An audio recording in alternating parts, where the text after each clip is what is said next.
Today on Scaling Up, we're going to go through the fundamentals of apartment building investing.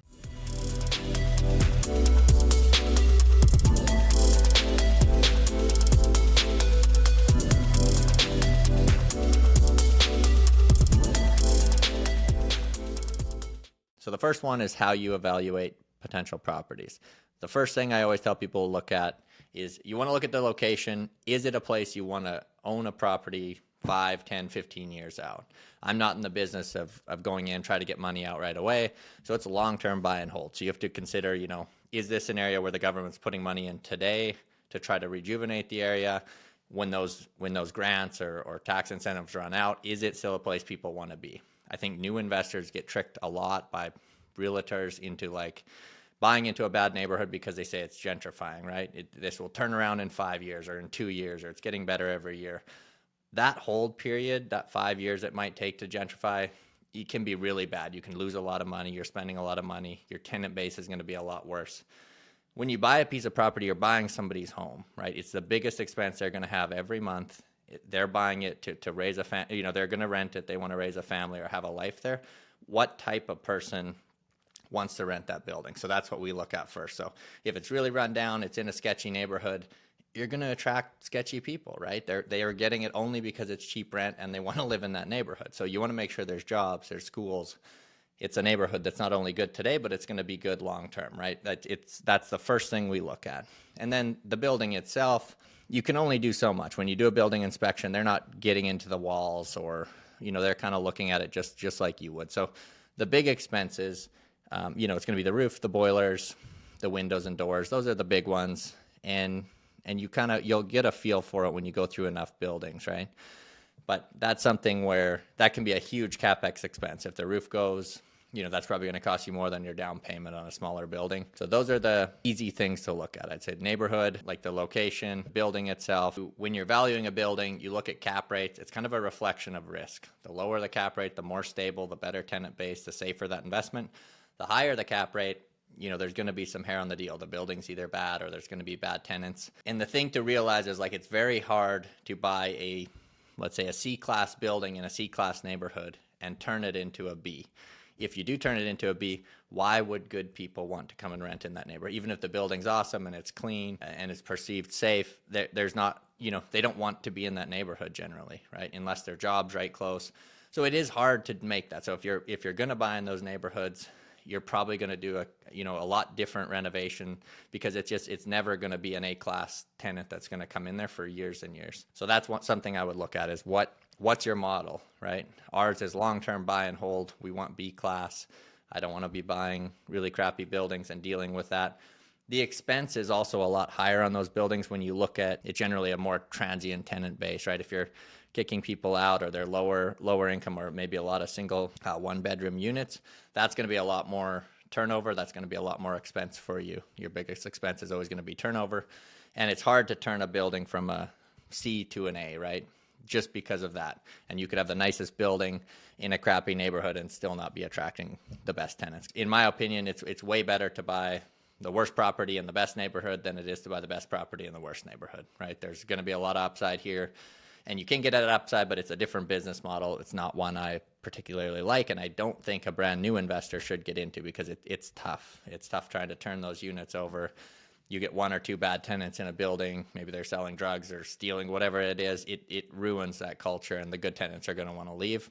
So I'd say stick to good neighborhoods. You can find the worst building in a good neighborhood. It's still going to be work, but you can at least, there's upside there. You can attract good tenants because they want to be in that neighborhood. Yeah, so I'd say the number one thing, fundamentals for real estate investing is where is the property located? Is it a neighborhood you want to be in long term? So the next portion is financing. To me, this is probably the most important thing for sure in real estate in Canada today. I believe Charlie Munger said, he doesn't like real estate because there's almost never a discounted value, right? The market doesn't fluctuate like stocks and stuff. Really, the only time there's big swings in real estate is when the debt market collapses, right? So it's very tied together. Canada more so than probably any country in the world because you can leverage at 95%, 50-year amortization, right? So you're putting very little money in, and that makes it very accessible for people to get into the market, but it's also, for new investors, can be a trap where you're looking at a pro forma, You're only putting 5% down, so you can get a much bigger building than you would have if you would have put 25% down. And the cash flow is going to be so small, right? So people are buying these, they're expecting to quit their job and live off the cash flow. If you're only putting 5% down, the debt ratio is so small, right? So it's 1.1%. So if you're buying, let's say, $1 million building, an 8-unit building, and it's $1 million, you only need to put $50,000 in. So you need to cash flow about $5,000 in order to make that deal work, to be able to get the loan. The reality is that's on a pro forma that's stabilized with everything best case. Your vacancy's best case, your repair and maintenance is best case. The odds of you hitting that in your first year or your second year or your first investment, very low.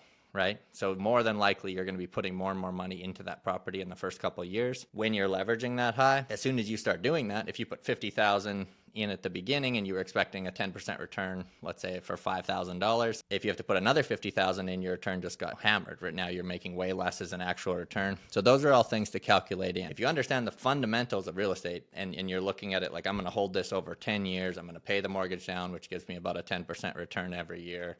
The building's going to appreciate. We're going to get a nice upside. We're going to get some cash flow along the way. That could still be a great investment. You put some money in the first couple of years, it starts to cash flow down the road. But for new investors coming in, using such high leverage on your first deal can be kind of risky because you're not going to get a lot of cash flow out of it. So when I started in the market, interest rates were close to 2%. Cap rates were still at 5 or 5.25. So there was a nice spread there. Everything we bought, we put 15% down. We took a 40-year AM, and they cash flowed great. So you will find those again. At some point, interest rates will come down. As long as cap rates don't compress, there'll be a spread again, and you can use that loan for your first one. That's still available, 15% down, 40-year AM. You might still be able to find some deals that work there. You just won't get a ton of cash flow. Right now, most people are going to have to use the 5% down. It's not that you can't use it. You can get into a nice property. Just don't overuse it. Don't go buy a property that you're maxed out and all of your money's going into that 5%, because if things happen or you have to put money into that building, it's going to be tough. But you can look at it like, hey, interest rates are probably as high as they're going to be. We're going to leverage up. We're going to buy this property at the 5% down. Maybe we put money in the first year or two. We have a nice reserve if anything goes wrong. In 2 years, that's going to look like a great deal. If you take a 5-year loan and interest rates come down, that's going to look like an awesome deal, right? You're going to have some nice equity, a little bit of equity build up. The property's worth more, and you can restructure it at that point. The other thing on financing that I think gets missed sometimes by new people is you do your pro forma and you think the building looks great. You'll go to apply with CMHC. They have their own underwriting criteria. So they stabilize a lot of things. They put in appliance reserves and all these things that you might not have on your pro forma. The most important part is the finance. So I would always personally work with a broker who deals with CMHC a lot, so they can underwrite it to CMHC standard, because it really doesn't matter what your pro forma is going to say. The broker's probably going to give you a pro forma that's way better than the building actually does, or stuff stabilized up, rents are projected out. CMHC doesn't care about any of that. They're looking at what's today, and we're going to just add in this % vacancy. We're going to add in an appliance reserve. We're going to add in this much for repair and maintenance. So you'll find that if it's kind of a mom and pop owner who's owned it a long time, maybe they don't have a management company, and they'll show you this pro forma with very low repair and maintenance, very low management fees or none. And that all looks great. And you're going to think you're going to get this value, and CMHC is going to say, we're giving a 4% management fee. We're charging $100 a unit repair and maintenance, whatever the numbers they decide to use. You have to know that going in, or it'll ruin the deal. I would always tell people, for sure, on your first couple deals, you're never going to know everything. There's what you know, there's the stuff you don't know, and the rest of the graph is things you don't know. And you'll learn that out the hard way. If you start putting deals under contract thinking you're getting a certain value, CMHC hammers it, and you have to let that deal go. That broker, that seller probably won't want to work with you again. So get a good broker on your team that understands CMHC, how they underwrite. I'd say that goes a long ways. You'll pay a fee for that, but it's not it can save you a lot of money down the road.